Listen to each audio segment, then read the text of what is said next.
Ayaw. Ayaw. Sasaktan ako. Huwag po.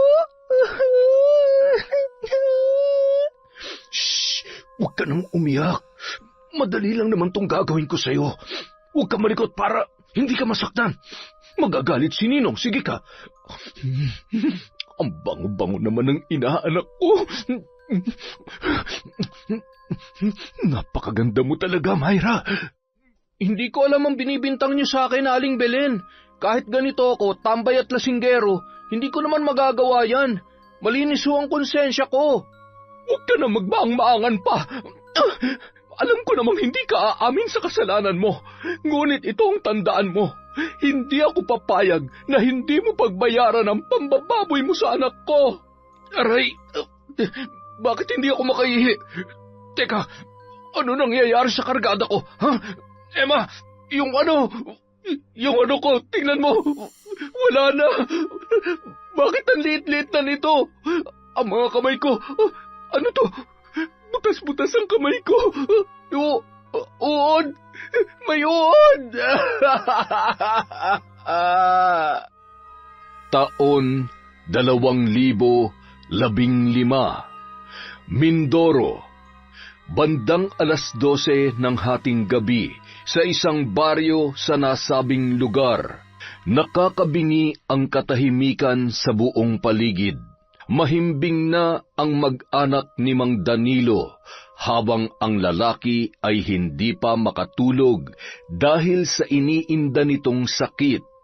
Bigla na lang sumikip ang kanyang dibdib at nahirapan sa paghinga. Gigisingin niya sana ang asawa niyang si Belen, ngunit nagpasya na lamang siyang lumabas ng kwarto para kumuha ng tubig. Naglalakad na nakahawak sa kanyang dibdib si Mang Danilo, papunta sa mesa kung saan nakalagay ang isang pitsyel ng tubig at baso. Manginig-nginig pa ang lalaki na nagsasalin ng tubig sa baso at nang akmang iinumin niya na sana yon, bigla na lamang yung natumba at nabitawan ang baso dahilan para mabasag yon. Napabalikwas naman si Aling Belen nang marinig ang ingay na nagmumula sa kusina ng kanilang bahay. Nang lumabas ang babae, bumungad sa kanya ang nakabulagta ng asawa na si Mang Danilo. Ay, Diyos ko! Danilo! Asawa ko! Ano nangyari sa'yo? Gumising ka! Tulong! Tulungan niyo ako! Pinagyuyugyog ni Aling Belen si Mang Danilo at makalipas ang ilang segundo, dahan-dahang minulat naman nito ang kanyang mga mata at tila nauubusan ng hininga habang nagsasalita.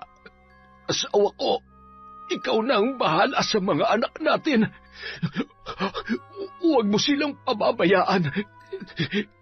Lalong-lalo na si Myra.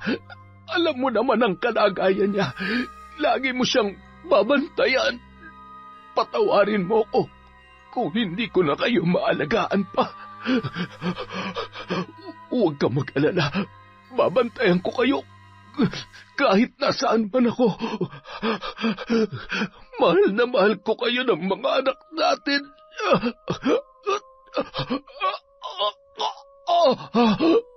Huwag ka magsalita ng ganyan, Danilo.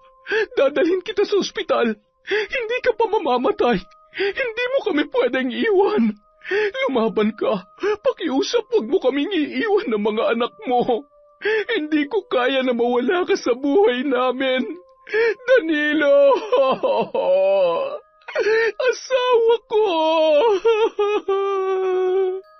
Hinawakan ni Aling Belen ang muka ni Mang Danilo, habang sunod-sunod naman ang pagpatak ng kanyang mga luha. Danilo, asawa ko! Gumising ka! Huwag ka naman magbiro ng ganyan! Paano na kami ng mga anak mo? Nagising naman si Myra, ang panganay na anak ng mag-asawa, nang marinig ang pagsigaw ni Aling Belen. Nakita nito na umiiyak ang kanyang ina habang nakayakap sa ama na nakahandusay sa sahig. Nanay, Tatay? Anong nangyari kay tatay? Bakit siya natutulog dyan, nanay? Hindi maunawaan ni Myra ang nangyayari ng mga oras na yon sapagkat may kondisyon sa pag-iisip ang dalagita. Parang bata yon kung kumilos at magsalita. Nagsimula na rin itong umiyak nang patuloy sa paghagulgol ang kanyang ina. Lumapit ang dalaga at niyakap ang ina na patuloy pa rin sa pagpatak ang mga luha. Myra, anak, wala nang tatay mo. Patay na siya. Iniwan niya na tayo. Patay ng tatay? Bakit po? Tulog lang ang tatay. Gising. Tatay, gising na. Mahirap man maintindihan ni Myra ang lahat, ngunit pinaliwanag pa rin ni Aling Belen sa anak ang mga nangyayari. Kinaumagahan, habang inaasikaso ni Aling Belen ang burol ng kanyang asawa at hinihintay ang mag-eembalsamo, pansamantalang nakalagay sa isang katre ang bangkay ni Mang Danilo. Kung pagmamasdan, para lamang yung mahimbing na natutulog, bigla na lamang nilapitan yun ni Myra at niyugyog ang katawan ng kanyang ama. Tatay, gising na. Bangon na kayo. Laro na tayo dun sa labas. Tatay naman, bakit ayaw bumangon? Gagalit si Myra. Sige na, tatay. Labas tayo.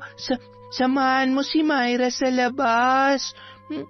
Tatay, naiinis na ako. Nang makita ni Aling Belen ang mga tagpong yon, halos madurog ang kanyang puso. Madalas maglaro ang mag-ama tuwing hapon at yun ang tiyak na mamimiss ng anak nilang si Myra. Makalipas ang 1 linggo, nailibing na ang bangkay ni Mang Danilo. Napilitan si Aling Belen na magtrabaho para buhayin ang kanyang mga anak. Tumanggap ng labada ang babae at minsan naman ay pumupunta siya sa bahay kung saan siya ay maglalaba. Isang araw, habang naglalaba si Aling Belen sa kanilang bahay, Anak, Myra, pakitingin mo nga ang kapatid mo sa duyan. Umiiyak eh. Baka nagugutom na o kaya naman ay baka basa na ang lampin. Pakisuyo naman, anak. May ginagawa kasi si nanay. Opo, nanay. Dali-dali namang tinungo ni Myra ang kapatid sa sala, gaya ng iniutos ng kanyang ina. Naaasahan naman ni Aling Belen ang dalaga na magbantay ng kanyang bunsong kapatid at maging sa mga gawaing bahay sa kabila ng kanyang kondisyon. Dahil maayos na pinalaki at tinuring na normal na bata ng mag-asawa ang dalaga. Huwag ka nang iyak, bunso. Andito na si ate. Tahan na. Nagugutom ka na ba? Hindi pa rin tumitigil sa pag-iyak ang kanyang bunsong kapatid hanggang sa umiyak na rin ang dalaga dahil hindi niya mapatahan ang kanyang kapatid. Anak, padedein mong kapatid mo, baka nagugutom na. Tatapusin ko lang tong nilalabhan ko. Malapit na rin ako matapos para makapagpatuyo na ako. Mukhang, uulan pa yata. Agad namang kinuha ni Myra ang botelya at kinuha ang isang lata kung saan nakalagay ang gatas ng bata. At napatakbo pa ang dalaga papunta sa kinaroroonan ng ina, dala ang latang lagayan. Nanay, wala na pong gatas si bunso. Ubos na. Tingnan niyo po, oh. Malalim na buntong hininga na lamang ang naitugon ni Aling Belen. Bakas sa mukha nito ang pamumroblema dahil nagkataon pa na wala pa siyang pera nung mga oras na yun. Tumayo ang babae at kinuha ang pitaka sa kanyang bulsa at nang kanyang buksan ay pinanghinaan siya nang makita ang laman noon. 20 pesos na lamang ang natitira sa kanyang pera. Pinambili niya na kasi ng bigas at ulam para sa kanilang tanghalian. Anak, Myra, bili ka muna ng gatas kay Tia Gloria. Sabihin mo yung maliit ka mo, ha? Yun na lamang ang kayang bilhin ng pera natin. At yung laging bilin ko sa'yo, huwag mong pansinin kapag may nag-iinuman sa daan, lalong-lalo na yung boyet na yon. Diretso lang ang lakad mo, pagkatapos umuwi ka na agad. Madalas utusan ni Aling Belen ang kanyang anak na bumili sa tindahan sapagkat malapit lang naman yon sa kanilang bahay. Pero ganun pa man, hindi pa rin mawala ang pag-aalala ng ina dahil may mga taong sadyang halang ang kaluluwa, kaya sa tuwing inuutusan nito ang anak ay palagi niyang pinapaalalahanan. Opo, huwag pansinin mga tao, tapos uwi agad, Myra. Very good talaga ang anak ko. Maganda na matalino pa. Mana ako sa'yo, nanay eh. Nakangiting pinagmasdan ni Aling Belen si Myra habang papalabas ng bahay. Natutuwa ito sa kanyang anak dahil sa kabila ng espesyal na kondisyon nito, malaking-malaki na ang naitutulong ng dalaga sa kanya at sa nakababata nitong kapatid. Habang naglalakad si Myra papunta sa tindahan ni Tia Gloria, nadaanan niya ang noon ay nag-iinuman na sina Boyet at ang mga kaibigan nito. Araw kasi yun ng Sabado. Hi Myra, ang ganda mo talaga. Halika dito, may sasabihin ako. Ayaw, bad ka. Sabi nanay, wag daw ako makikipag-usap sa bad na tao, lalo na sa'yo. Hindi naman ako bad. Mabait naman ang Kuya Boyet mo Halika na dito. Saglit lang naman. Ayaw ko. Bad ka. Dumiretso na lamang ng lakad si Myra at pagkarating sa tindahan, nakalimutan nito ang kanyang bibilhin dahil sa takot na naramdaman sa lalaki. Teka, ano ngang bibilhin ko? Nakalimutan tuloy. Boyet kasi. Alam ko na. Tia Gloria, pabili po gatas si Bunso. Ito po bayad, Natuwa naman ang kanyang Tia Gloria sa reaksyon ng dalaga at dahil sa madalas na itong utusan ng kanyang ina. Alam na alam ni Tia Gloria ang bibilhin ni Myra. Bago umalis yun, ay pinaalalahanan naman ito ng tindera na mag-iingat at huwag papansinin ang mga nag-iinuman sa kanto dahil batid nito na mukhang hindi pagkakatiwalaan ang mga yon, lalong-lalo na si Boyet. Sa tuwing nakakakita kasi ng magandang babae ang lalaki ay halos mahubaran na nun sa talas ng kanyang pagkakatitig. Nakakatuwa naman ang batang ito. Sayang lamang at maagang naulila sa ama. Ay, kawawang mag-iina. Masyado kasing mabait si Danilo Totoo nga yata ang kasibihan na ang taong mga masama ay siya pa ang matagal mabuhay. At kung sino ang mababait, siya pa yung maagang namamatay. Ay... Nadaanan na naman ng babae ang mga lalaking nag-iinuman at panayang sutsut ng mga ito sa kanya. Napatakip na lamang ng tainga si Myra at nagmamadaling naglakad.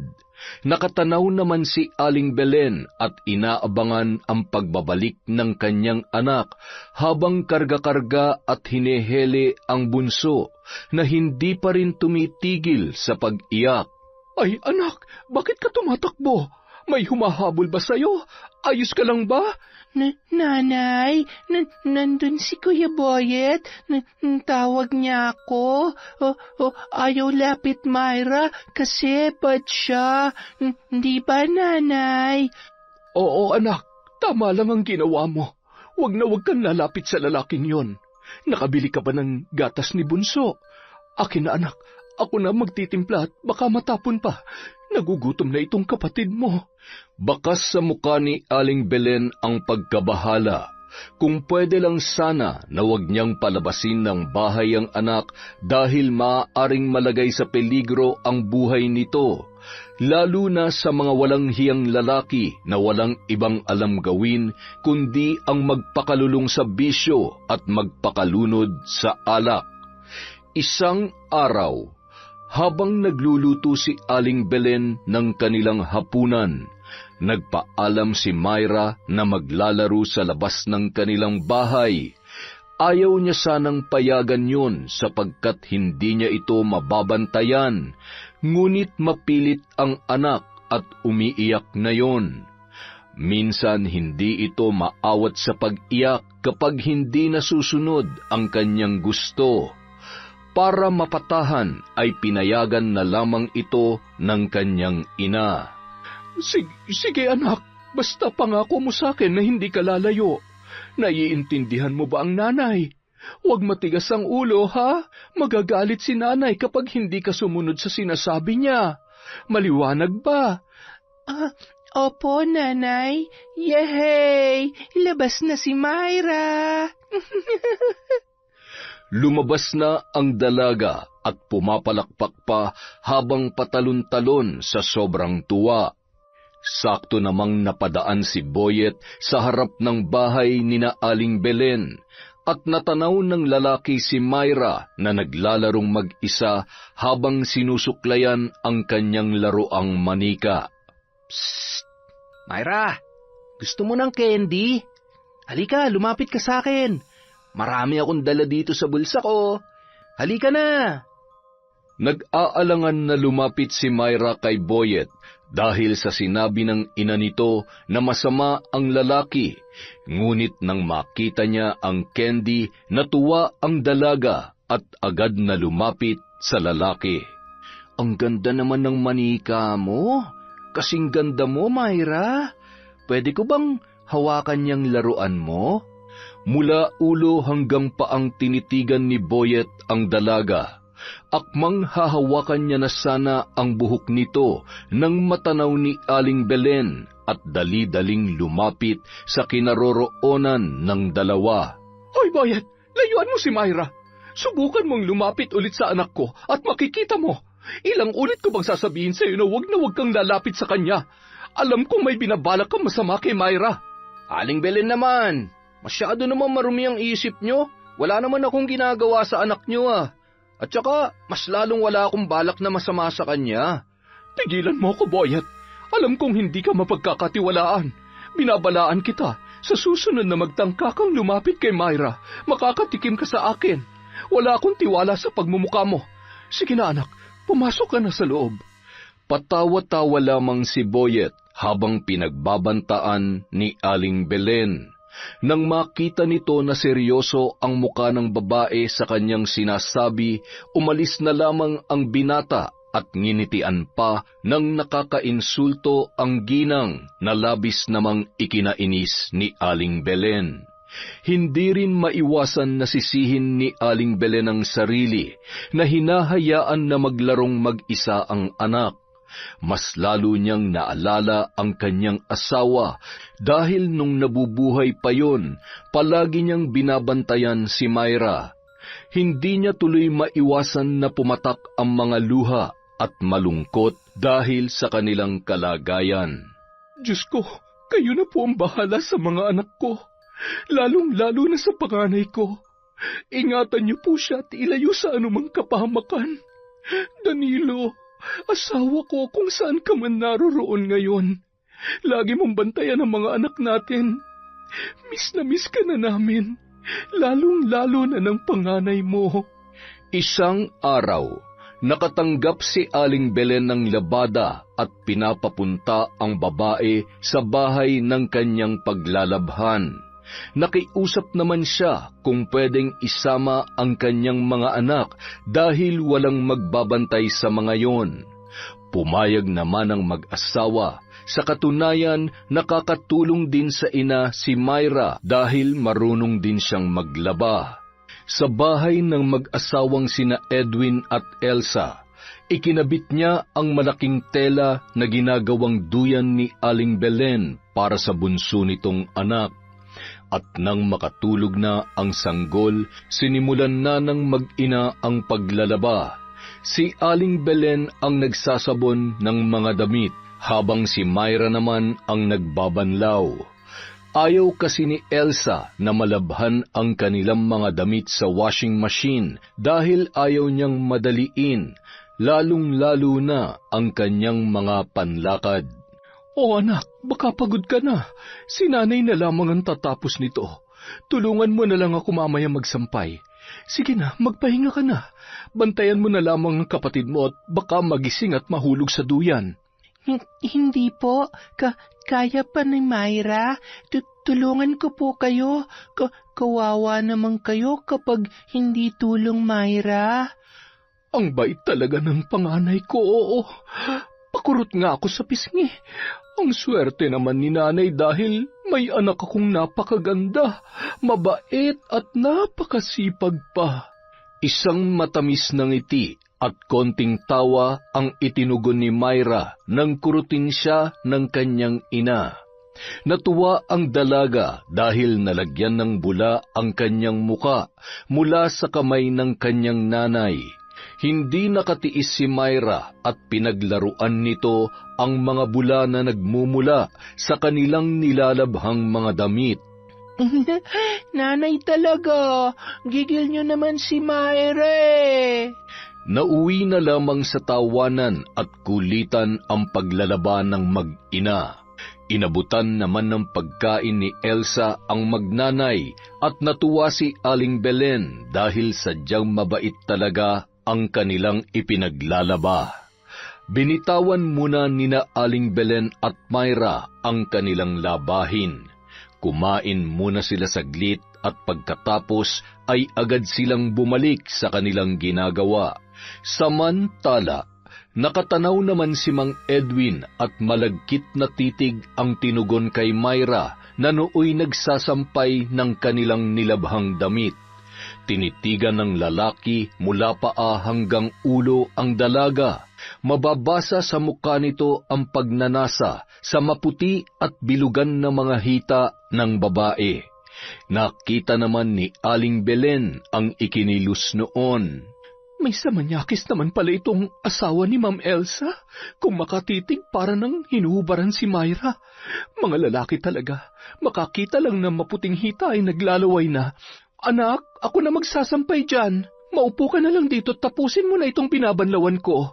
Baka kasi matunaw ka na sa init ng katititig sa init ng sikat ng araw. Nakatuon ang tingin ni Aling Belen kay Edwin habang sinasabi ang mga salitang yon. Bigla naman sinara ni Edwin ang bintana kung saan siya nakadungaw. Nagmamadali ng tinapos ni Aling Belen ang kanilang ginagawa dahil sa kagustuhan na nitong makauwi. Hindi kasi siya komportable sa ganoong sitwasyon at hindi mawalang mag-alala para sa kanyang anak na si Myra. Pagkatapos mayabot ni Elsa ang bayad ay agad nang nagpaalam si Aling Belen. Habang karga-karga ang bunso at bitbit naman ni Myra ang ginamit nilang duyan. Sige po, ma'am. Aalis na po kami. Maraming salamat po. Ngumiti naman si Elsa habang si Edwin ay umiiwas ng tingin kay Aling Belen. Matalim na pagtitig ang itinugon ni Aling Belen kay Edwin na wari pinagbabantaan ang lalaki. Simula ng araw na yon, hindi na tinanggap ng babae ang labada ng mag-asawa para sa ikabubuti ng kanyang panganay na anak na si Myra. Naging matumal ang labada ni Aling Belen. Mabuti na lamang at mabait ang kapitbahay nitong mag-asawa na sina Emma at Mike. Ina-anak ni Mike si Myra. Simula nang mamatay ang asawa ng babae, malaking tulong sa kanila ang kanyang kumparing si Mike. Sa katunayan, kahit noon pa man na nabubuhay ang kanyang asawa, madalas na rin itong tumulong kapag sila ay naggigipit. Maraming salamat talaga dito sa bigas na ipinahiram mo, kumpare. Hamot kapag nakatanggap ulit ako ng labada, papalitan ko na lamang. Pasensya na, walang-wala talaga ako ngayon. Walang masyadong labada kaya mahina ang kita ko ngayon linggo. Ano ka ba naman, Mare? Huwag mo nang palitan yan. Tulong ko na lang yan sa inyo. Hindi ko naman maatim na hayaan kayong magutom. Kawawa naman ang mga anak mo kung hindi makakakain. Lalong-lalo na itong inaanak kong napakaganda. Ay, salamat talaga, pare. Sobra-sobra na itong naitulong ninyo sa amin. Ipaglalaba ko na lamang kayo bilang kabayaran sa mga tulong nyo mag-asawa. Wag na, Mare. Hindi naman ako humihingi ng kapalit sa mga binibigay ko sa inyo eh. Pero kung mapilit ka, sige. Sa katunayan, tambak na nga ang labahan namin. Itong si Emma kasi ay tinatamad ng maglaba. Nahihirapan na yatang magkusot at palaging iniindang sakit ng likod niya. Paalis na sana si Mike na napadaan lamang at iniabot ang bigas kay Aling Belen. Nang biglang lumabas si Myra, tinawag ng ina ang dalaga at pinagmamano sa kanyang ninong. Dahan-dahan namang lumapit si Myra habang pinipilipit ang buhok nito na nakatirintas at agad na nagmano sa lalaki. Napakaganda naman ng inaanak ko. Ay, sandali lang. Muntik ko na makalimutan. Meron nga pala akong ibibigay sa'yo. Oh, ito, Myra. Para sa'yo yan, ha? Wow! Chocolate! Tuwang-tuwa si Myra at pasayaw-sayaw pa habang papasok sa loob ng bahay. Habang hindi naman mawaglit ang tingin ni Mike sa kanyang inaanak. Habang nagdadalaga ang babae ay mas lalo itong gumaganda. Ikaw talaga, kumpare. Palagi mong ini-spoil yung inaanak mo. Bahala ka kapag nasanay yan. Mamumulubi ka kakabili ng mga tsokolate. Paborito niya pa naman yan. Minsan nga ay kinukulit pa akong bumili. Paano? Nasanay dun sa tatay niya. Hayaan mo na, Mare. Nag-iisa ko lang namang inaanak yan si Myra at natutuwa ako sa kanya. Napakabait na masipag pa. Masaya ako sa tuwing natutuwa ang inaanak ko. Alam mo na, nasasabik lang ako na magkaroon ng anak. Sa tagal ng pagsasama namin ni Emma wala pa. Hindi kami pinalad na magkaroon ng anak. Hindi na rin nagtagal at nagpaalam na si Mike sa kanyang kumaring si Belen. Walang tigil sa pagpapasalamat ang babae sa tulong na binibigay sa kanila ng kanyang kumpare. Isang araw ng linggo at tulad ng dati tuwing umaga ay nagsisimba ang mag-iina. Habang papauwi sa bahay ay nadaanan nila si Boyet na noon ay nag-iinom na naman sa may tindahan ni Aling Gloria. Ang ganda talaga ng anak nyo, Aling Belen.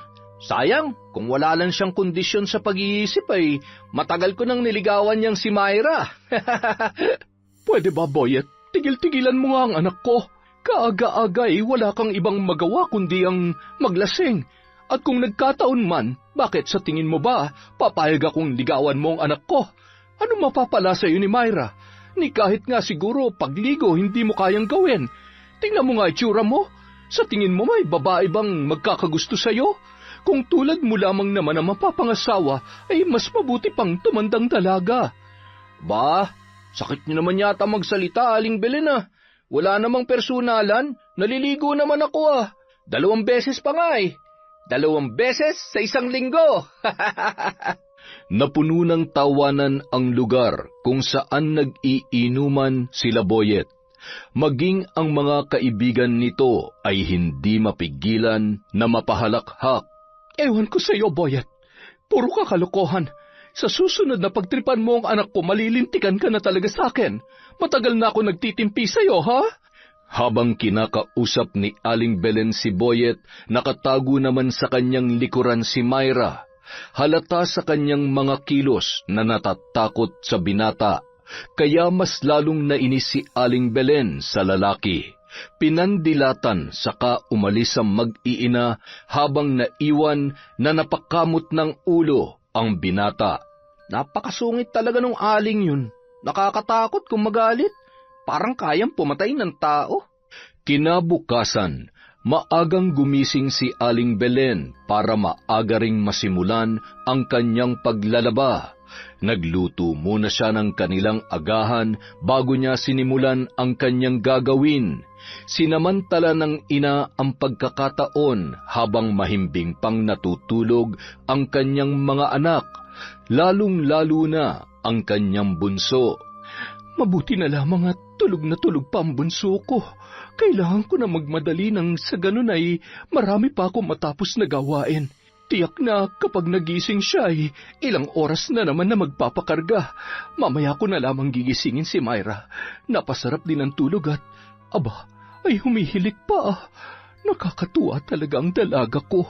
Samantala, maaga namang nagising ang mag-asawang sina Mike at Emma. Habang nagkakape ang dalawa sa balkonahe, nabanggit ni Mike ang kalagayan ng mag-iina. Nasabi rin niya ang ginagawang pagtulong niya sa pamilya ni Aling Belen. Hindi rin nakaligtas kay Emma at binigyan ng mali siya ang pagtulong ng kanyang mister. Nauwi pa sa pagseselos ang babae na siya namang pinagtawanan ng lalaki. Ano ka ba naman, mahal? Para namang hindi mo ako kilala. Alam mo naman na mabait ako sa pamilya ni paring Danilo. Lalong-lalo na sa inaanak natin. Naaawa lang ako lalo na't maaga silang iniwan ni pare. Parang anak ng turing ko sa batang yun. Nakasimangot naman na tumango na lamang si Emma habang niyayakap ni Mike. Wala na rin nagawa ang babae kundi maniwala sa kanyang asawa. Dahil sa katunayan, wala naman talaga itong nakikitang dahilan para magselos. Mabait at responsableng asawa si Mike. Samantala, habang binababad ni Aling Belen ang kanyang mga labahin, ay siya namang bigla ang pag-iyak ng bunso nitong anak. Nagising naman si Myra at agad na hinanap ang kanyang ina.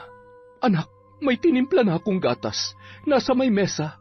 Pakibigay mo naman sa kapatid mo. Tatapusin ko lang tong ginagawa ko para mamaya madali ko na lang itong sasabunin. Agad namang sinunod ni Myra ang utos ng kanyang ina. Kinuha niya ang bote na may lamang gatas at ibinigay sa kanyang kapatid. Ayaw dumede at hindi niya rin mapatahan yon. Nabahala si Aling Belen kaya minabuti nitong puntahan at suriin ang dahilan ng pag-iyak ng kanyang sanggol. Ipinunas sa kanyang suot na shorts ang mga bula sa kanyang kamay at agad na tumungo sa loob ng silid. Ay Diyos ko anak, inaapoy ka ng lagnat. Anong gagawin ko? Tarantang kinuha ni Aling Belen ang kanyang bag at binuhat ang kanyang bunsong anak. Nagmamadali palabas ng bahay habang karga ang bunso at hila-hila si Myra. Dumiretso sila sa bahay ni na Mike at humahangos pa ito ng malalim nang sila ay makarating. Si Myra naman hindi na nakapagsalita, ngunit mababakas sa mukha nito na naguguluhan sa nangyayari.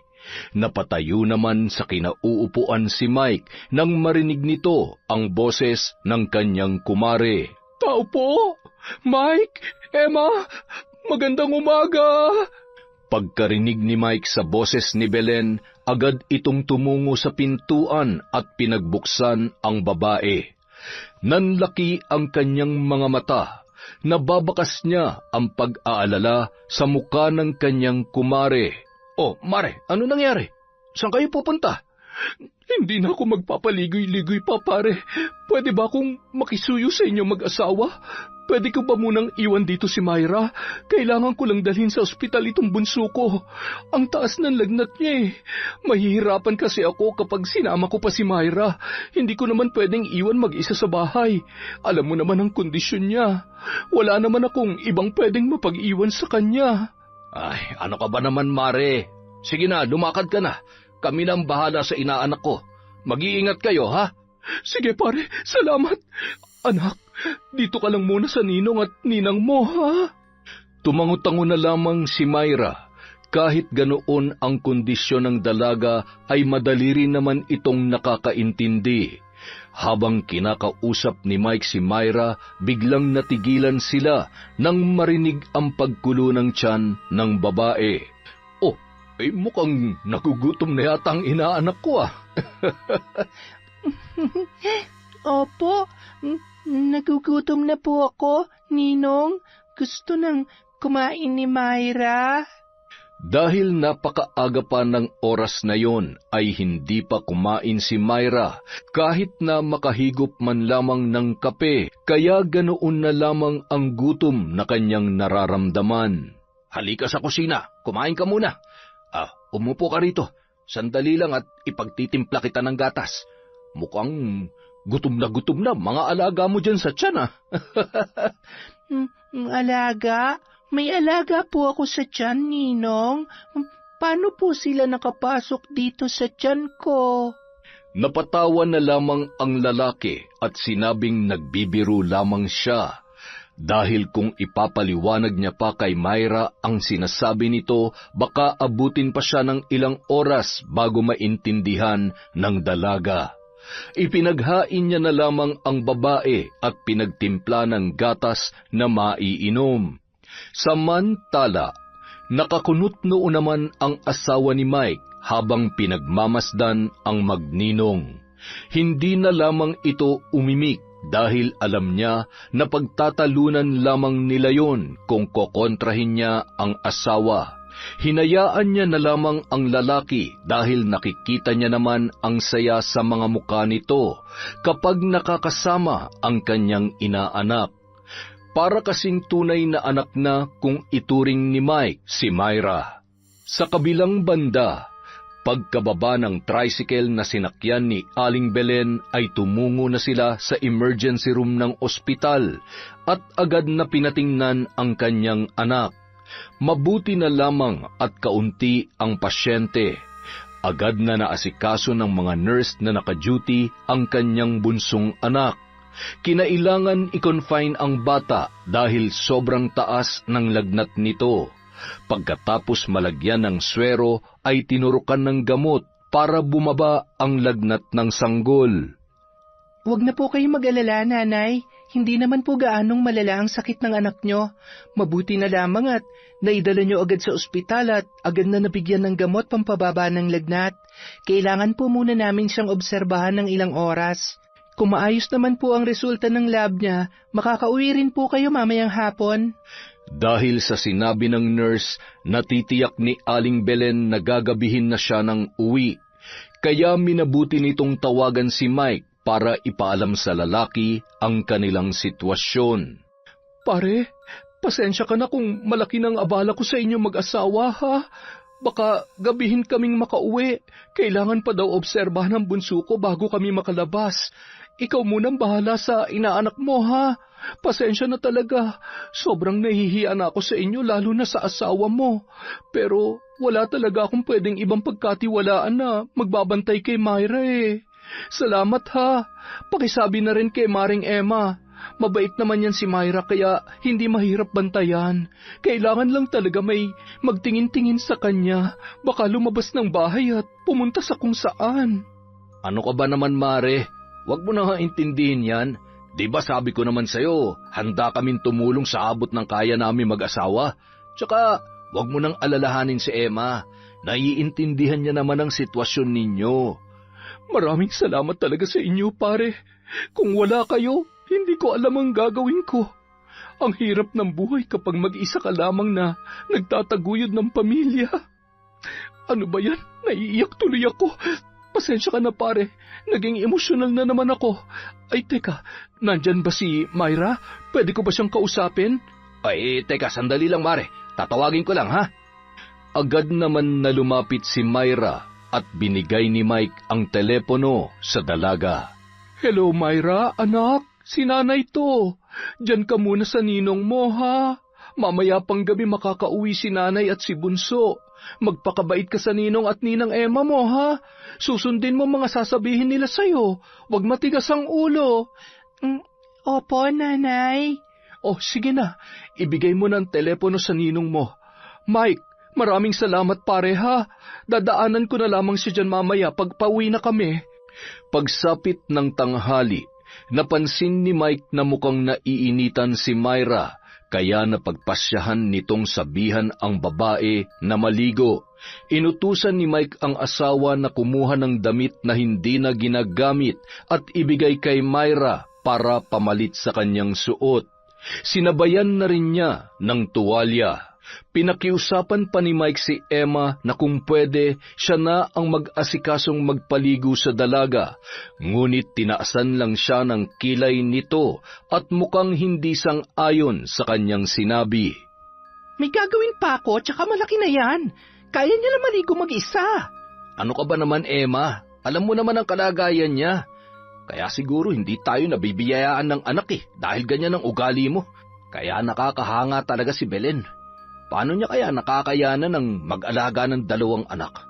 Nako, kung sakaling ikaw ang nasa sitwasyon niya, ay nako, ewan ko na lang kung anong gagawin mo. Napakunot noon na lamang at natahimik si Emma dahil wala naman siyang panalo sa kanyang asawa. Kaya para matapos na ang usapan ay tumigil na lamang ang babae at baka mauwi pa ang lahat sa pagtatalo. Inihagis niya ang dalang tuwalya at damit sa lalaki, sabay tumalikod na kaagad. Anak, Myra, eto ang damit at tuwalya. Kaya mo na bang maligo mag-isa? Nakangiti at tumango si Myra at mag-isang pumasok sa banyo para maligo.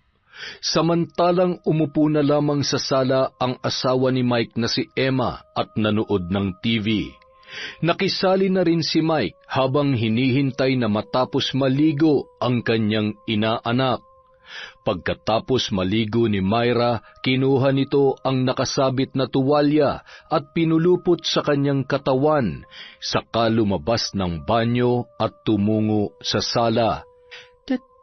Tapos na po akong maligo. Sabay na napalingon ang mag-asawa at napalunuklaway si Mike habang nakatingin kay Myra. Napatitig ang lalaki sa bilugan at maputing binti ng dalaga. Nakatulala at hindi makagalaw sa kanyang kinauupuan. Nakuha ang kanyang atensyon nang sigawan ng asawa si Myra na magsuot na ng damit nang nahalata nito ang kanyang asawa na malagkit ang pagkakatingin sa dalaga. Anak, Myra, doon ka sa banyo magbihis. Sige na. Bandang 3:00 ng hapon, nagpaalam ang asawa ni Mike na aalis muna at pupunta sa parlor para magpagupit, habang ang asawa ay naiwan na nakikipaglaro sa dalaga. Hindi mapigilan ng lalaki na hindi titigan ang mga binti ng babae. Mula sa suot nitong maikling shorts at sando ay kitang-kita ang kaseksihan ng kanyang inaanak. Yun kasi ang binigay na damit ng asawa ni Mike dahil ganoon ang kanyang mga kasuotan. Ano ba itong nararamdaman ko? Hindi ito tama. Parang anak ko ng batang ito, pero bakit hindi ko mapigilan ang sarili ko? Ay, siraulo ka talaga, Mike. Pati ba naman ang dalagang walang kamuwang-muwang pinagnanasahan mo? Ay, ang init. Bilang lambing sa kanyang inaanak ay naisipan nitong magpamasahe. Pinahilot niya ang kanyang likod dahil madalas ito ang sumasakit sa kanya. Agad naman sumunod ang dalaga. Abay, hindi lang pala maganda at sexy ang inaanak ko. Magaling din pala magmasahe. Tuwang-tuwa naman ang dalaga sa papuri ng kanyang ninong. Nung mga oras na yon, mas lalong hindi mapigilan ni Mike ang sarili na titigan ang nakakaakit na katawan ng dalaga. Akmang hahawakan niya na sana ito nang biglang tumunog ang pinto sa pagpasok ng kanyang asawa. Nagpatuloy pa rin sa pagmamasahe si Myra sa kanyang ninong at tumigil lamang ito nang tumayo na ang lalaki para salubungin ang asawa at kumustahin ang kanyang lakad. Binaling niya na lamang ang panggigigil sa kanyang asawa na sinundan niya sa kanilang kwarto para magbihis. Makalipas ang ilang oras, nag-aagaw na ang liwanag at dilim nang makalabas sina Aling Belen ng ospital at dumiretso ito sa bahay ng kanyang kumpare para sunduin na ang panganay na anak na si Myra. Tao po! Magandang gabi, Emma! Mike! Oh, Mare! Ay, butit nakalabas na kayo ng ospital. Kumusta ang bunso mo? Magaling na? Tuloy ka muna, Mare. Ay, salamat pare. Ito maayos na rin ang lagay ng anak ko. Nawala na ang lagnat niya. Susunduin ko na pala si Myra. Teka, nasaan pala siya? Eh, sakto. Katatapos lang namin kumain. Nandoon sa kusina, naghuhugas. Napakasipag naman pala talaga ng inaanak ko. Sabi ko nga, huwag na maghugas kasi baka mabasa pa siya pero mapilit eh. Sandali, tatawagin ko lamang. Maupo ka muna, Mare. Baka gusto mo munang kumain. Ay, wag na pare. Salamat na lamang. May binili na rin ako ditong pagkain namin. Siya, sige. Sandali lamang at tatawagin ko si Myra, ha? Pagkatawag ni Mike kay Myra, patakbo itong tumungo sa kinaroroonan ni Aling Belen at mahigpit na niyakap ang kanyang ina. Nanlaki ang mga mata ng ginang na makita ang itsura ng kanyang anak. Muntik niya nang hindi makilala ang dalaga. Pasensya ka na, Mare. Wala kasing dalang damit si Myra, kaya yan ang pinasuot ko. Kanina naligo at init na init. Pinaglumaan niya ng asawa ko. Alam mo naman yung babaeng yun, mahilig sa mga ganyan damit. Napangiti na lamang si Aling Belen. Mas lalo kasing lumitaw ang ganda ng katawan ni Myra sa kanyang suot. Ngunit iniiwasan ng ina ang ganoong pananamit dahil nilalayo niya sa mga matang mapagnasa ang kanyang dalaga. Kaya mahabang palda at bestida lamang ang madalas na ipinapasuot niya rito. Paano ba yan, pare? Hindi na kami magtatagal. Maraming salamat, ha? Pakisabi na lamang kay Mare. Tutuloy na kami. Salamat ulit. Pasensya na sa istorbo. Wala yun, Mare. Sino-sino pa ba naman ang magtutulungan kundi tayo? Basta pag may kailangan ka, huwag ka lang mahiya magsabi. Siya, sige na at lumalalim na ang gabi para makapagpahinga ka na rin. Hindi naman kalayuan ang bahay nila Aling Belen, kaya halos ilang minuto lang ang nakalipas ay narating na nila ang kanilang tahanan. Pagkatapos mag-asikaso at kumain ay agad na rin silang nagpahinga dahil halos maghapon na napagod si Aling Belen sa pagbabantay sa kanyang anak sa ospital at dala na rin ng sobrang init kaya halos kahit nakaupo lang siya maghapon ay pagod na pagod ang buo niyang katawan. Samantala, habang nakahiga na sa kama ang mag-asawang Mike at Emma, hindi mawaglit sa isipan ni Mike ang itsura ni Myra nang lumabas yun sa banyo na nakatapis ng tualya. Halos sa tuwing ipipikit nito ang kanyang mga mata ay nakikita niya ang itsura ng kanyang inaanak. Mas lalong sumidhi ang kanyang pagnanasa kay Myra. Ay, ano ba tong naiisip ko? Makatulog na nga lang. Baka kung saan pa mapuntang kalikutan ng utak ko. Mike, may kausap ka? Parang nagsasalita ka na yatang mag-isa. Huwag mo sabihin na nananaginip ka. Hindi ka pa naman natutulog. Kanina ka pa hindi mapakali dyan, ah. Wala, may naalala lang ako. Sige na, matulog na tayo. Kinaumagahan, Pagbukas ng bintana ni Aling Belen ay bumungad sa kanya si Boyet, na nooy napadaan at pasuray-suray na pasilip-silip sa kanilang bahay, na wari mo ay mayroong hinahanap. Mukhang papauwi pa lamang ito at inabot na ng umaga sa kakainom at lasing na lasing. Mabilis na kinuha ni Aling Belen ang anirola at sabay na sinaboy ang laman kay Boyet, na halos humaba na ang leeg sa kasisilip sa may bintana. Saktong tumama ito sa muka ng lalaki at nahimasmasan nang maamoy ang ihi na sumambulat sa kanyang muka. Ay, lintik, anong... Aling Belen naman, bakit niyo naman ako sinabuyan ng ihi niyo? Ang panghi! Mukhang amoy ihi ng matanda. Sabagay, matanda na nga pala kayo. Yan ang bagay sa'yo. Kaya aga-agay naninilip ka. Wala ka na talagang matinong gawain. Sa susunod na gawin mo ulit yan, hindi na ihi ang isasaboy ko sa'yo. Hahabulin na kita ng itak na lintik ka. Umalis ka na at makakasira ka ng araw. Aling Belen naman, wala naman ako masamang gagawin. Pauwi na ako't napadaan lang dito, tapos... Hay nako, huwag ka na magpaliwanag. Umalis ka na at baka nakikita mo tong hawak ko, ha? Ano? Isang araw, sa hindi inaasahang pangyayari ay nagkasakit ang asawa ni Mike, dahilan para matambak ang kanilang labahan. Hindi rin yon maasikaso ng lalaki dahil abala ito sa kanyang trabaho. Kaya naisipan niya na makiusap kay Aling Belen na kung pwede ay ipaglaba sila. Ay, ano ko ba naman pare? Pwedeng-pwede, para kahit papaano ay mabayaran ko naman ang mga tulong na ibinibigay mo sa amin. Hindi na nag-aksaya pa ng oras si Aling Belen at agad na pumunta kasama ang dalawang anak sa bahay ng kanyang kumpare na si Mike. Nung araw ding yun, hindi pumasok sa trabaho ang lalaki para alagaan ang kanyang asawa. Agad na sinimulan na mag-ina ang paglalaba, habang nagsasampay si Myra ng mga naunang natapos ng kanyang ina. Basang-basa ang damit nito na halos dumikit na sa kanyang katawan ang suot na damit na lalong nagpalitaw sa kanyang kaseksihan. Ilang oras lang natapos na ang mag-ina sa paglalaba. Nang iabot ng kanyang kumpare ang bayad ay tumanggi si Aling Belen na kunin ang pera. Sige na, Mare, tanggapin mo na ito, kahit pambili ng gatas ng bunso mo. Nakakahiya naman sa'yo.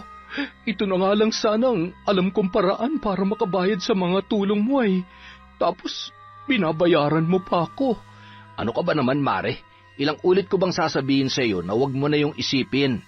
Huwag ka mag-alala, balang araw ay mababayaran mo rin ang mga naitulong ko sa inyo. Baka nga mas higit pang maibigay mo sa akin. Ha? Anong ibig mong sabihin? Hindi, wala yun. Sige na, tanggapin mo na ito. Pinagpaguran nyo naman ito kaya wala kang dapat ikahiya. O siya, aakyat na ako sa taas at pakakainin ko na si Emma. Pakisarado na lamang ang pinto pag alis nyo, Mare, ha? Isang malaking palaisipan kay Aling Belen ang sinabing yon ng kanyang kumpare. Hanggang sa makauwi sila ng bahay ay hindi niya pa rin lubos maisip ang gustong iparating ng kanyang kumpare. Hindi niya nalang pinansin at nakalimutan niya na rin ang bagay na yon nang mabaling ang kanyang atensyon sa pag-asikaso ng kanilang tanghalian. Myra, magbihis ka na anak at basang-basa yung damit mo. Pagkatapos mo magbihis, pumunta ka na dito sa kusina. Maya-maya ay kakain na tayo. Sige po, nanay. Magbibihis na po si Myra. Saglit lang po, ha? Makalipas ang isang linggo, halos napapadalas na pinapapunta ni Mike si Myra sa kanilang bahay para magpamasahe. Maging ang asawa nitong si Emma ay nagpapamasahe na rin sa dalaga. Hindi naman tumanggi si Aling Belen dahil malaki ang tiwala niya sa mag-asawa. Sinusundo at hinahatid ng lalaki ang dalaga sa tuwing gusto nitong magpamasahe. Tuwang-tuwa naman si Myra dahil palaging may pagkain na ibinibigay sa kanya ang kanyang ninong, lalo na ang kanyang paboritong tsokolate.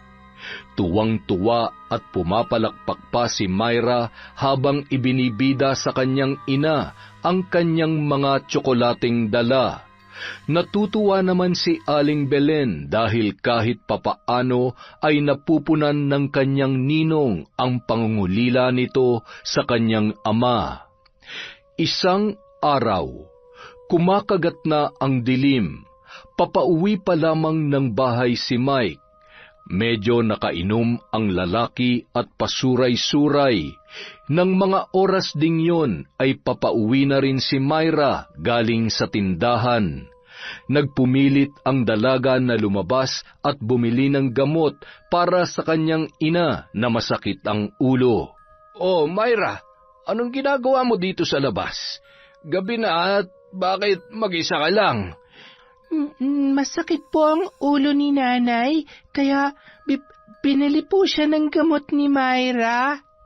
Nang mga sandaling yun, dahil sa impluensya ng alak ay nanariwa sa ala-ala ni Mike ang mga araw na napapakagat-labi siya nang masilayan ang kaakit-akit na binti ng dalaga. Biglang may kung anong masamang hangin ang bumulong sa kanyang mga tainga na gawin ang isang bagay na ikapapahamak ng dalaga. Sumama ka sa akin, Myra. May pupuntahan tayo. Mabilis lang tayo. Saan po tayo pupunta, Ninong? Hahanapin ako ni nanay. Hindi yun. Mabilis lang naman tayo. Pangako yan. Madami dun tsokolate. Hindi ba? Paborito mo yun?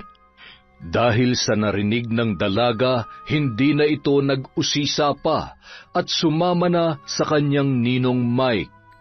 Medyo madilim na ang paligid kaya wala nang masyadong tao sa labas, kaya't walang nakakita sa kanila. Dinala ni Mike ang babae sa isang abandonadong bahay.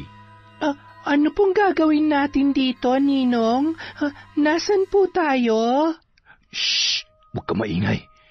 Baka may makarinig sa atin. Sige ka, may kaagaw ka na sa tsokolate. Hindi mag-iingay si Myra. Zipper ko bibig ko, Ninong. Tulad nito. Yan, ganyan nga. Masunurin naman talagang napakaganda kong inaanak eh.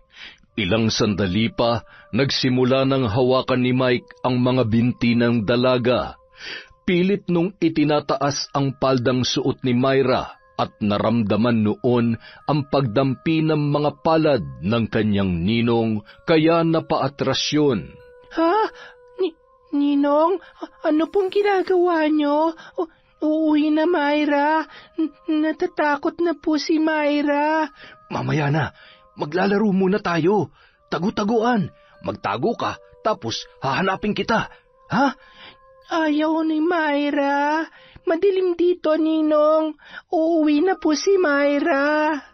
Akmang tatakbo na sana si Myra papalabas nang biglang hablutin ni Mike ang buhok nito. Nasaktan ng babae, dahilan para siya ay umiyak. Sorry na, huwag ka nang umiyak. Ikaw naman kasi, iiwan mo mag-isa si Ninong. Ayaw mo yatang makipaglaro kay Ninong eh. Patuloy niyang pinapakalma sa pag-iyakan dalaga habang hinimas-himas nito ang kanyang buhok. Samantala, napabangon sa pagkakahiga si Aling Belen nang mapansin na hindi pa dumarating ang kanyang anak. Bigla siyang kinabahan at bumilis ang pintig ng kanyang dibdib. Mabigat man ang kanyang ulo ay pinilit nitong lumabas para hanapin ang kanyang anak. Nagkataon naman na mahimbing nang natutulog ang kanyang bunso, kaya nagmadali siyang puntahan sa tindahan ang dalaga. Baka sakali na nandoon pa yon. Abay, kanina pa umuwi si Myra. Bakit? Wala pa ba sa bahay ninyo? Yun nga ang ipinagtataka ko. Halos mag-iisang oras na siya simula nung umalis sa bahay. Saan kaya pumunta ang batang yon? Ay, sige po at babalik na muna ako sa bahay, baka sakaling nakauwi na siya. Bumalik na lamang ng bahay si Aling Belen. Nagbabaka sakali na nandoon na si Myra. Ngunit mas lalong tumindi ang kanyang kabang nararamdaman nang makalipas ang ilang minuto ay wala pa rin yon. Nakisuyo siya sa kanyang kapitbahay na bantayan muna ang kanyang bunsong anak at hahanapin niya ang nawawalang si Myra. Samantala, Ayaw ko. Sasaktan ako. Huwag po, Ninong. Shh! Huwag ka nang umiyak. Madali lang naman tong gagawin ko sa'yo. Huwag kang malikot para hindi ka masaktan. Magagalit si Ninong, sige ka. Ang bango-bango naman talaga ng inaanak ni Ninong. Napakaganda mo talaga, Myra. hindi man lamang nakapanlaban ang dalaga at naisagawa ni Mike ang masamang balak nito sa kanya. Halos mawalan ng malay si Myra dahil sa sakit na nararamdaman sa maselang bahagi ng kanyang katawan. Maging ang kanyang mga binti ay hindi niya rin maigalaw. Bagka, Ninong. Sinaktan mo, Myra. Sumbong kita kay nanay. Huwag mong tatangkain na magsumbong sa nanay mo. Kung hindi, papatayin ko siya. Lalo na yung bunso mong kapatid. Naintindihan mo ba ako? Samantala, hindi magkamayaw sa paghahanap si Aling Belen. Halos lahat ng tao na kanyang nakasalubong ay napagtanungan niya na. Ngunit wala ni isa sa kanila ang nakakita sa kanyang anak. Diyos ko, nasaan na ba ang batang yon? Wala naman sana masamang nangyari sa kanya. Anak, Myra, kung nasan ka man ngayon, anak ko, umuwi ka na. Sinubukan ni Aling Belen na humingi ng tulong sa mga opisyal ng barangay. Naghiwa-hiwalay ang mga yon sa paghahanap sa nawawalang si Myra. Makalipas ang ilang oras, nagpasya na munang umuwi ng bahay si Aling Belen. Nagbabaka sakali na sa mga oras na yon ay nakauwi na ang dalaga. Nang makarating siya ng bahay, biglang nanlumo ang babae nang makita ang anak na magulo ang buhok at napakadungis ng itsura. Hindi niya na rin ininda ang kanyang sakit ng ulo dahil nangibabaw na sa kanya ang pag-aalala para kay Myra. Diyos ko, anak ko, saan ka magaling? Anong nangyari sa'yo? Bakit ganyan ang itsura mo? Sino may gawa nito sa'yo, ha? Anak, magsalita ka! Wala ni isang salita na lumabas sa bibig ni Myra. Agad na pumasok yun sa loob ng kwarto. Nakatulala at nanginginig pa rin ang buo niyang katawan. Tumutulo ang luha habang nilinisan ni Aling Belen ang madungis na katawan ng dalaga. Pinalitan niya rin ang suot na damit noon at palda. Nanginginig ang kamay ni Aling Belen nang makita ang dugo sa pribadong kasuotan at kulay puting palda ng dalaga. Hindi maaari. Sino may gawa nito sa'yo, anak ko? Hayop! Mapapatay ko siya! Anak, patawarin mo si nanay! Patawarin mo ko! Nang gabing yon, tumungo sa bahay nila ang ilang opisyal ng barangay at nagpasalamat naman si Aling Belen sa tulong at pagmamalasakit ng mga yon. Pinili niya munang ilihim ang nangyari sa kanyang anak. Naiiyak na hinihimas ang buhok ni Myra na noon ay natutulog na. Basa pa rin ang mga pilik mata dahil sa matinding takot. Lalo lamang nag-alala ang kanyang ina nang nilagnat ang dalaga. Kinaumagahan. Anak, tumingin ka kay nanay. Alam kong natatakot ka, pero makinig ka sa akin. Nandito ako. Tutulungan kita. Sino ang... Nanay! Ayaw! Papatayin niya! Papatayin niya tayo, nanay!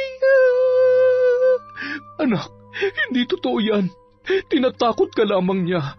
Sige na, sabihin mo na ang totoo. Hihingi tayo ng tulong sa mga pulis at tutulungan nila tayo. Sakit, nanay! Masakit po! Pilit niya ako, nanay! Umiiyak ang dalaga habang tinuturo ni Myra ang maselang parte ng kanyang pagkababae.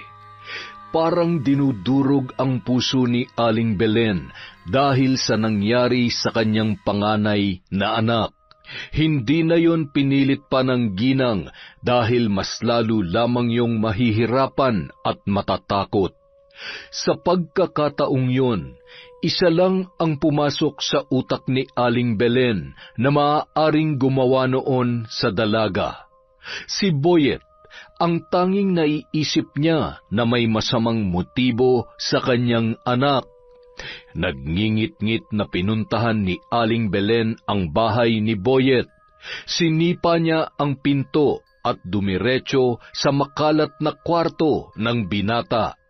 Hinila niya pa ang paa at nahulog yon sa katring kanyang kinahihigaan. Pinagsasampal at kanyang sinakal ng buong lakas. Hayop ka! Walang hiya ka! Rapist ka! Pagbabayaran mong ginawa mo sa anak ko!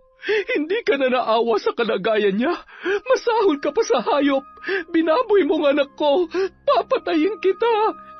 Hindi ko po alam kung anong binibintang niyo sa akin, Aling Belen. Kahit ganito ako, tambay at lasinggero, hindi ko naman magagawa yan. Malinis po ang konsensya ko. Huwag ka na magmaang-maangan pa.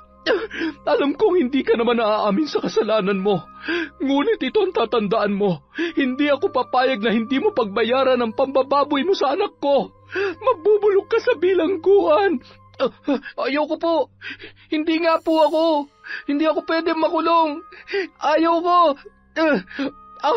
Aray ko. Boyet, hayop ka. Bumalik ka dito. Hindi mo pwedeng takasan ang ginawa mo sa anak ko. Sige, tumakbo ka kahit saan mo pa gusto. Pero sisiguraduhin ko na hindi mo matatakasan ang kasalanan mo. Kahit sumuot ka pa sa maliit na butas, hindi ka makakaligtas. Ipinapangako ko yan. Ipinapangako ko. Makalipas ang isang araw, naging usap-usapan na ang biglang pagkawala ni Boyet sa baryong yun. Siguro may malaking pinagkakautangan kaya nawala. Ay naku, sinabi mo pa. Halos lahat ng tindahan dito ay inutangan nun ng alak. Siguro ay walang pambayad kaya ayun, tumakas nang wala sa panahon. Ang loko talaga ng binatang yun. Pinabayaan naman kasi ng tatay niya, palibasa may bago ng pamilya. Samantala, maagang tumungo si Mike sa bahay ni na Aling Belen. Nakangiti at may dala pang almusal. Salamat dito, pare. Mukhang malungkot ka yata. May problema ba? Si Myra, kumusta siya? Nasa kwarto niya. Pare, may problema ako. Ang totoo may walang pusong gumahasa sa anak ko. Si Boyet. Natitiyak ko na siyang gumahasa kay Myra. Si Boyet? Teka, sigurado ka ba? Hayop na yun ah. Oo, sigurado ako. Kinumpronta ko siya, kaya lang ay nakatakas siya. Anong plano mo ngayon? Sa estado ng buhay namin ngayon, kapag nagsampa ko ng kaso laban sa hayop na yon, posibleng matagal pa ang proseso. Isa pa, kami rin ang mahihirapan lalo na't... Pwede ko naman kayong tulungan. Sabihin mo lang. Huwag na pare, ako nang bahala. Ako ang magbibigay ng katarungan sa nangyari kay Myra. Pwede ko ba siyang makita at makausap? Tumango naman si Aling Belen at iginiya papunta sa kwarto ng kanyang anak ang kanyang kumpare. Bigla namang umiyak ang anak na noon ay nakalagay sa kuna sa sala, kaya naiwang mag-isa ang lalaki sa kwarto ni Myra. Hinawakan ni Mike ang muka ng dalaga at marahang hinagkan yun, sabay tinakpan ng bibig. Dahan-dahang iminulat ni Myra ang mata at nanginig ang buo niyang katawan, sabay na paluha nang makita ang muka ng kanyang ninong. Huwag kang sisigaw. Huwag kang mag-alala. Hindi naman kita sasaktan eh. Nandito ako para ipaalala sa'yo kung anong mangyayari kapag nagsumbong ka sa nanay mo o sa kahit na sino. Ha? Muli pa nung hinagkan ang mapupulang labi ng dalaga bago lumabas ng kwarto. Mare, tulog na tulog pa. Sa susunod na lang. Ay, nanlalambot ako sa nalaman ko. Wala man ako sa posisyon para pangunahan ka, pero sa totoo lang, mapapatay kong hayop na boyet na yon. Dapat sa kanya makulong. Nagpatuloy sa pakikipag-usap si Aling Belen habang isinasayaw-sayaw ang kanyang bunsong anak. Maya-maya, nagpaalam na ang lalaki na uuwi sa kanilang bahay. Nang makatulog ang sanggol ay muling pinahigayon sa kuna. Pagkatapos ay pumasok sa kwarto ni Myra ang kanyang ina. Nanay! Nanay! Tulong! Nanay ko! Anak, ayos ka lang? Nananaginip ka ba? Shh! Tahan na! Nandito na si nanay. Huwag ka nang umiyak. Lalo lamang bumigat ang loob ng ginang dahil sa trauma na pinagdadaanan ng kanyang anak. Buong araw ay pinag-iisipan niya kung anong dapat niyang gawin upang maipaghiganti ang noon ay tila wala pa rin sa sarili na si Myra. Pagkagat ng dilim, tumungo sa isang silid ng kanilang bahay si Aling Belen, kung saan nakatambak ang mga bagay na hindi na nila ginagamit. Sa isang lumang kahon kung saan nakasilid ang mga kagamitan sa pambabarang, isa-isa niyang kinuha at napaubo pa siya nang malanghap ang mga alikabok. Halos 1 dekada na mula nang itinago niya ang mga yon. Inaantay ng ginang na sumapit ang 6:00 ng gabi bago simulan ng ritual ng pambabarang. Maagang pinatulog ng babae ang kanyang mga anak nang sa gayon ay maisagawa niya ng maayos ang kanyang ritual. Sa pamamagitan ng aking itim na kapangyarihan, ipinag-uutos ko na parusahan ng taong walang awang humalay sa aking anak. Matinding sakit ng ulo ang kanyang mararamdaman. Hindi siya patutulugin ng kanyang konsensya. Sa bawat pagpaon ng karayom sa manikang ito ay ang nakakabaliw na sakit. Mawalan ng buhay at unti-unting bumalik sa pagkabata ang iyong sandata. Labis na sakit ang mararanasan ng taong ito, higit pa sa sakit na nararamdaman ko ngayon. Higit pa sa pasakit na ginawa mo sa anak ko. Lulunurin ka ng takot at konsensya hanggang sa tuluyang mawala sa sarili at mamatay ka ng lintik ka.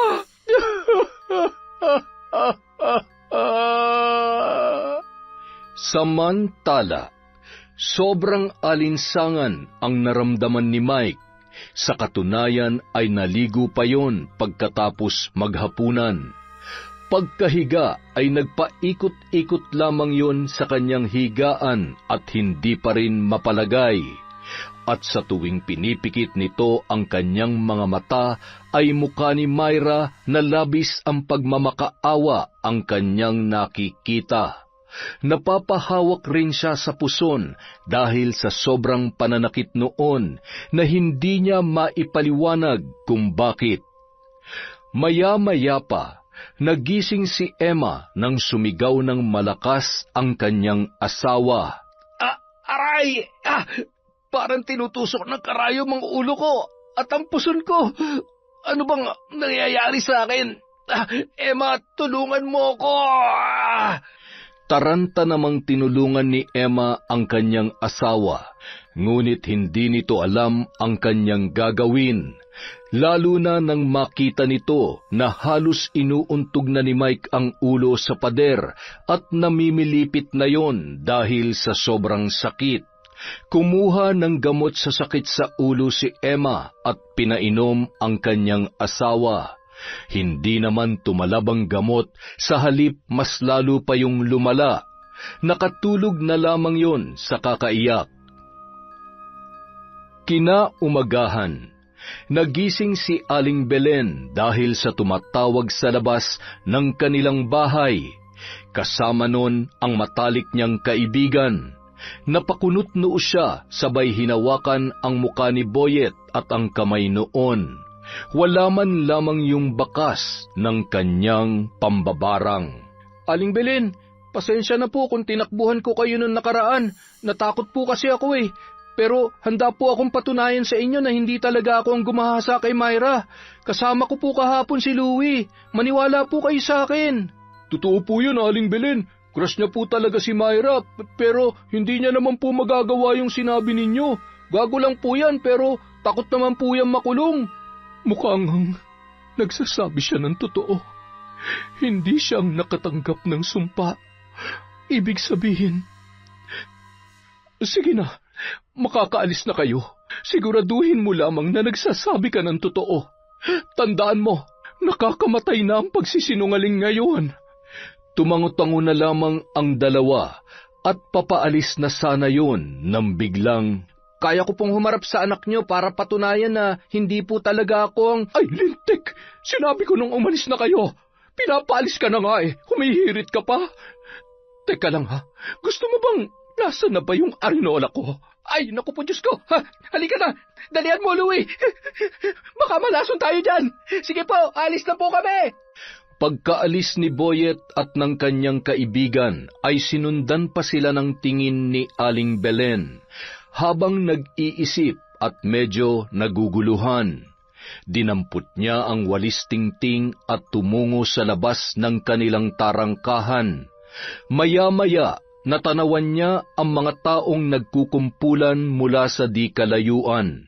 Nilapitan sila ng ginang at nagbubulungan pa ang mga yun habang nakatanaw sa bahay nila Emma. Anong nangyayari? Bakit parang nagkakagulo sa bahay ni Emma? Abay, oo. Ang sabi ng kapitbahay kong albularyo ay mukhang binabarang daw. Ay, nakakatakot. Binabarang? Sino? Paano niya nasabing may kakaibang sakit ang dumapo kay Mang Mike at nakakaawa na raw ang itsura? Hindi makagalaw sa kanyang kinatatayuan si Aling Belen. Pinipilit nitong pagtagpi-tagpiin ang mga pangyayari.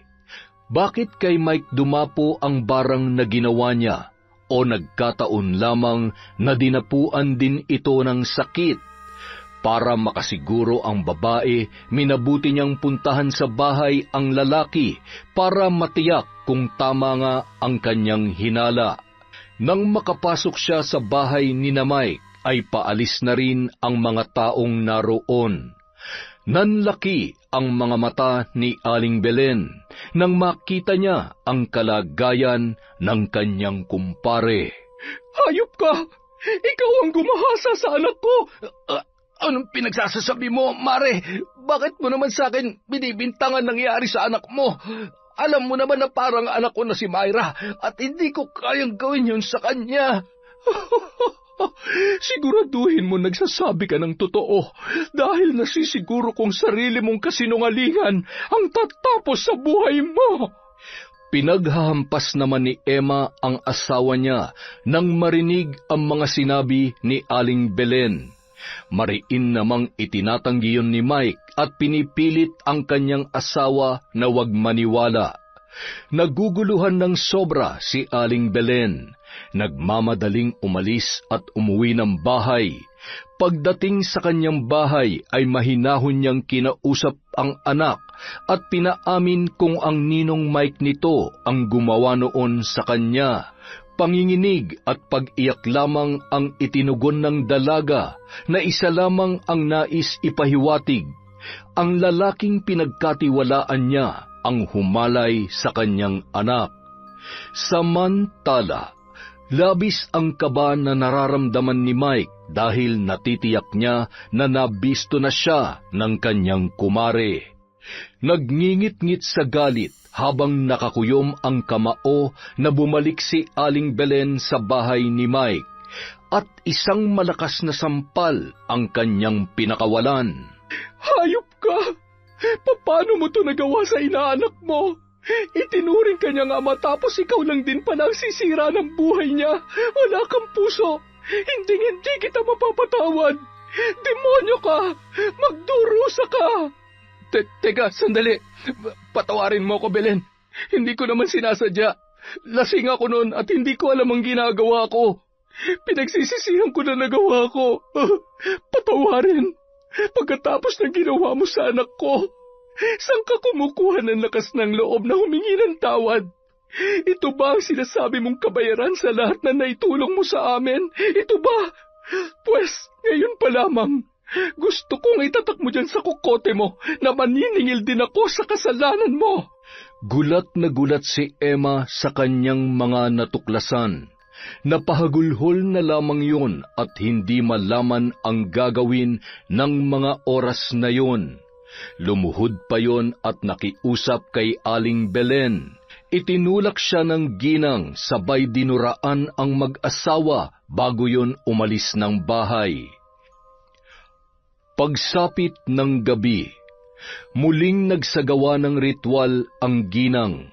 Lumakas ang hangin at may usok na kulay itim ang bumalot sa isang silid kung saan niya isinasagawa ang ritual. Maya-maya, pagkatapos bumulong sa hangin, ang usok ay unti-unting lumabas patungo sa bahay ng mag-asawang sina Mike at Emma. Ganyan nga. Ngayon mas lalo mong mararamdaman ang puot at paghihiganti ko. Nasa aking mga kamay ang hustisya para sa aking anak. Buhay mo kapalit ng sinira mong buhay ng inosenteng bata. Hindi mo matatakasan ang kasalanan mo dahil nalalapit na ang iyong katapusan. Samantala, Aray, bakit hindi ako makaihi? Teka, anong nangyayari sa kargada ko? Emma, yung ano ko, tingnan mo, wala na. Bakit ang liit-liit na nito? Ang kamay ko, teka, ano to? Butas-butas at may mga uod, may uod. Aray ko, Belen, tama na, patawarin mo na ako. Pinagsisisihan ko na nagawa ko. Tigilan mo ng pagpaparusa sa akin. Alam kong ikaw ang bumabarang sa akin. Maawa ka. Tama na.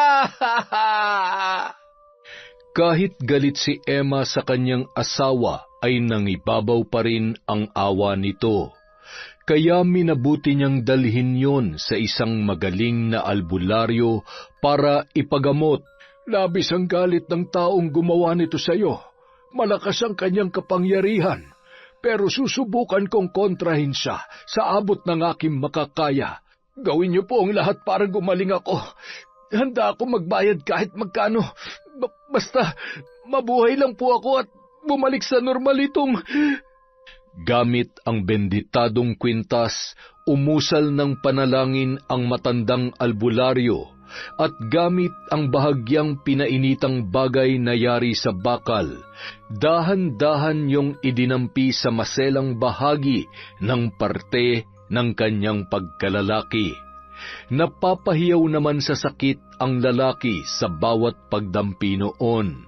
Ganoon din ang ginawa sa bawat nagnanaknak na mga butas, kabilang ang kamay niya. Kasabay ng pagpapausok at orasyon ay nagsilaglagan isa-isa ang mga uod mula sa kanyang mga sugat. Ito'y pansamantalang lunas lamang. Hanggat hindi binabawi ng mambabarang ang sumpa, hindi ka tuluyang gagaling. Natitiyak ko na kahit humingi ka sa kanya ng tawad ay hindi ka patatawarin. Sukdulan ang galit sa puso ng taong ito. Pero kailangan mong subukan ng paulit-ulit. Baka sakaling magkaroon ng puwang sa kanyang puso ang kapatawaran. Sa bisa ng orasyon ng manggagamot, naibsan ang sakit na nararamdaman ni Mang Mike. Kaya kahit hindi man siya gumaling, ay nagpapasalamat pa rin yon sa albularyo. Gayunpaman, hindi pa rin tuluyang nanunumbalik sa dating laki ang kanyang sandata. Nawala man ang ilang mga uod, ngunit naroon pa rin ang napakaraming sariwang sugat at butas-butas sa kanyang mga palad. Nang makauwi ng bahay ang mag-asawa, agad na nakatulog si Mike sa sobrang antok na kanyang naramdaman. Halos pangalawang gabi niya na rin yon na walang maayos na tulog. Samantala, Nababatid kong humingi ng tulong ang walang hiyang lalaking yon. Akala mo ba kaya mong basta-basta na lamang mapawalang bisa ang sumpa ko? Kalokohan yon! Kinagabihan, muling nagsindi ng itim na kandila si Aling Belen.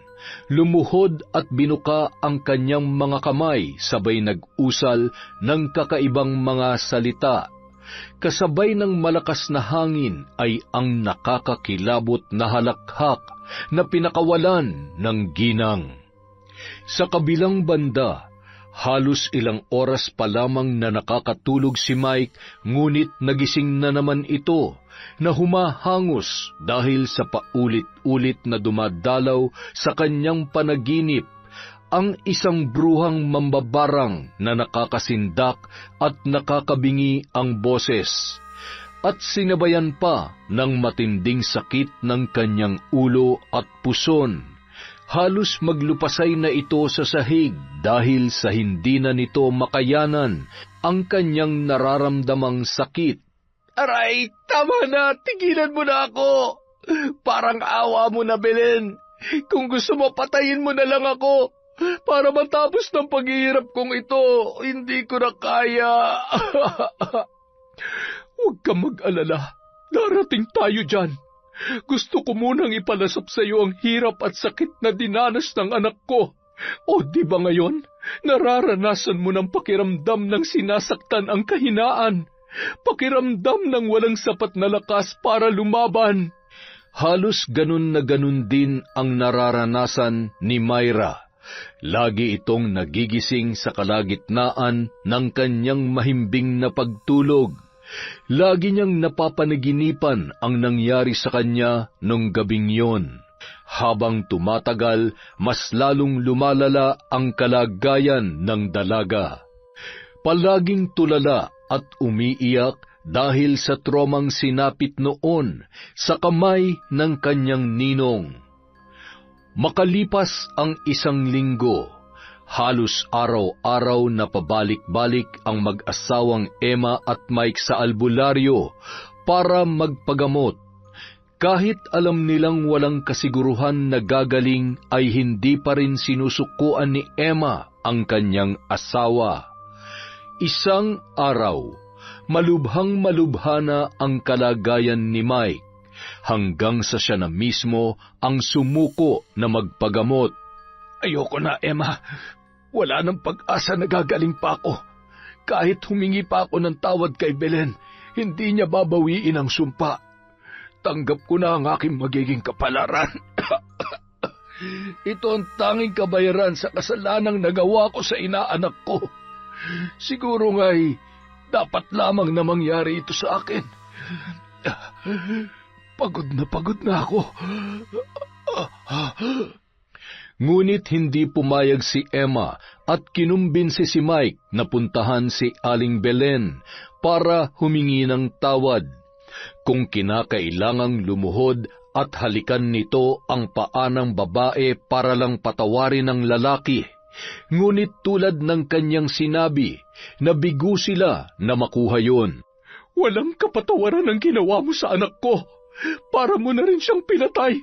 Kaya kamatayan mo rin ang kabayaran sa lahat ng ito. Umalis na kayo. Hindi ko masikmurang makita ang pagmumukha mo. Layas! Walang nagawa ang mag-asawa kundi ang umalis dahil sa nag-aapoy na galit ni Aling Belen. Noong araw na yon ay tuluyan ng nawalan ng pag-asa ang lalaki. Habang nasa kanyang kwarto, nakita niya sa kabinet ang isang gunting. Pumasok sa isip ng lalaki na tapusin na lamang ang kanyang buhay. Halos gumapang siya sa kama, makuha lamang ang gunting na yon. Nang maabot niya na, ay walang pagdadalawang isip na itinarak niya yon sa kanyang leeg. Umalingaw-ngaw ang sigaw ng lalaki, kasabay ng pagbulwak ng dugo na dumaloy sa kanyang katawan. Tarantang pumasok sa kwarto ang asawa niyang si Emma na hindi makapaniwala sa kanyang nadatnan. Naliligo man sa dugo ay mahigpit niya pa ring niyakap si Mike. Dadalhin pa sana niya sa ospital ang asawa, ngunit tuluyan na yung nalagutan ng hininga. Samantala, nang malaman ni Aling Belen ang pagkamatay ng kanyang kumpare, walang mapaglagyan ang tuwa sa puso ng babae, na sa wakas ay nakamit na niya ang hustisya para sa kanyang anak na si Myra. Makalipas ang 3 araw, nailibing na ang bangkay ni Mike at halos mahimatay si Emma na hindi nito lubos matanggap ang pagkawala ng kanyang asawa. Naggalit man siya kay Belen na gumawa noon sa kanyang asawa, ngunit hindi niya ito masumbatan dahil alam niyang malaki rin ang kasalanan ni Mike sa kanyang kumare, lalong-lalo na sa kanyang inaanak. Makalipas ang 2 buwan, unti-unti nang nanunumbalik ang lakas ni Myra, ngunit isang umaga ay bigla na lang nagsusuka at nahihilo yon, hanggang sa nawalan ng malay. Myra, anak, gising! Ano ba nangyayari sa iyo? Ay Diyos ko, hindi kaya buntis ang anak ko? Dinala ni Aling Belen sa ospital si Myra para makasiguro sa kalagayan ng kanyang anak. Tama nga ang kanyang hinala, dahil ayon sa doktor ay 2 buwan nang buntis ang dalaga. Hindi alam ni Belen kung ano ang mararamdaman nung mga oras na yun.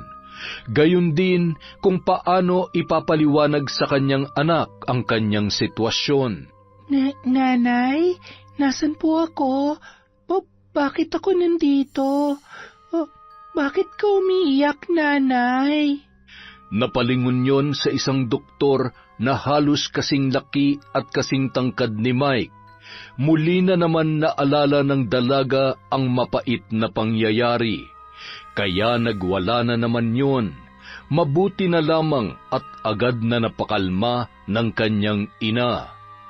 Makalipas ang mga araw, linggo at buwan, unti-unti nang lumalaki ang tiyan ng dalaga. Nanay, busog Myra. Malaki tiyan, Myra. Tingnan niyo, oh. Ako mataba na, nanay. Halika dito, anak. Kaya lumalaki ang tiyan mo dahil buntis ka. Buntis? Buntis, Myra? Ano po yun? Merong baby dyan sa loob ng tiyan mo, anak. Magiging nanay ka na rin. Paano nagkasya baby tiyan ko? San galing baby, nanay ko? Napangiti na lamang si Aling Belen sa mga tinuran ng kanyang anak.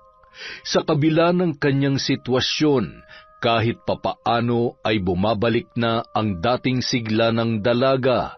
Bumalik na ang pagiging makulit at masayahin nito na halos ilang buwan din na hindi nasilayan ng kanyang ina. Salamat, Panginoon ko. Kahit papaano ay unti-unti nang nakakabawi ang anak ko sa masalimuot na nangyari sa kanyang buhay. Sana rin ay mapatawad niyo ko sa aking nagawa. Patawad kung muli kong niyakap ang itim na kapangyarihan. Labag man sa aking kalooban, ngunit yun lamang ang tanging paraan na naisip ko para makamit ang hustisya para sa aking anak. Alam kong malaking pagkakamali yun, pero sana naiintindihan niyo ako. Susubukan ko rin na bigyan ng puwang ang aking puso na magpatawad at itama sa ibang paraan ang pagkakamaling nagawa ko. Kahit ilang buwan nang patay si Mike, ay hindi pa rin lubos na nakakamtan ni Aling Belen ang tunay na kasiyahan sa kanyang puso. Nakapaghiganti man siya, ngunit may parte sa kanyang damdamin na hindi nawawala ang kalungkutan. Ibinuhos ni Aling Belen ang lahat ng kanyang panahon sa kanyang mga anak, lalo na sa kanyang panganay na noon ay nagdadalang tao. Pinrotektahan niya yun laban sa mga mapanghusga. Huwag kang mag-alala, anak. Nandito lamang si nanay sa tabi mo. Aalagaan ko kayo na magiging anak mo. Mamahalin natin ang baby mo ng buong buo. Bunga man siya ng karahasan, pero isa pa rin siyang biyaya na ibinigay sa atin ng may kapal. Hindi man maiwasan na pagpiestahan ng tsismis si Myra ng mga taong walang ibang alam, kundi ang makialam sa buhay ng iba. Hinayaan na lamang ni Aling Belen at mas tinuon ang pansin sa pag-aalaga at pag-intindi sa anak na si Myra sa sitwasyon nito. Makalipas ang 9 na buwan, Nanay, may dugo. Oh, manganganak ka na, anak. Huwag ka matakot. Nandito lang si nanay. Hinga ka lang ng malalim. Gayahin mo si nanay, ha?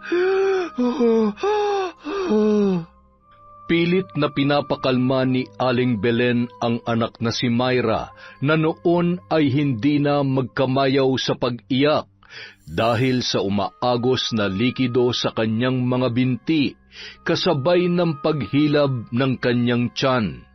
Nataon naman na dumaan si Boyet ng mga oras na yun at narinig ang hiyaw ng natatarantang si Aling Belen. Nang sabihin ng ginang na manganganak na si Myra ay dali-dali namang pinuntahan ng lalaki ang isang kumadrona sa kanilang baryo. Huwag ka nang umiyak, anak. Papunta na dito ang kumadrona. Kaunting tiis na lang. Dito lang si nanay. Hindi kita iiwan. Matapang ka, di ba? Kaya mo yan, anak. Makalipas ang ilang oras, dumating na ang kumadrona kasama si Boyet. Makalipas ang ilang minuto, ay umalingaw-ngaw na ang iyak ng isang sanggol sa buong kabahayan. Napaluha at mababakas ang ngiti sa mukha ni Aling Belen nang masilayan niya ang kanyang napaka-cute at malusog na apo. Nanariwa man sa alaala ng babae ang nangyari sa ina ng sanggol ay nangibabaw pa rin ang saya sa puso ng ginang nang makita ang walang kamuwang-muwang niyang apo. Masayang hinimas-himas ni Myra ang bata na nakaibabaw sa kanyang dibdib. Sinuklian naman siya ng sanggol ng isang matamis na ngiti. Lumipas ang mga araw, unti-unti nang tinuruan ni Aling Belen ang kanyang sarili na talikuran ang nakaraan at magpatawad. Hindi man ganon kadali, ngunit sinusubukan niyang kalimutan ang lahat para sa ikapapanatag ng kanyang kalooban at para sa ikatatahimik ng kanilang buhay. Hindi man naging madali ang buhay, ngunit patuloy pa rin siyang nagsusumikap para sa kapakanan ng kanyang mga anak. Yon! Ito ang isang malupit na naman na kwento. Napakaganda, wala po ako masabi. Sa susunod po uli ang shoutout natin. Maraming salamat po. mula sa kwentong Enteng.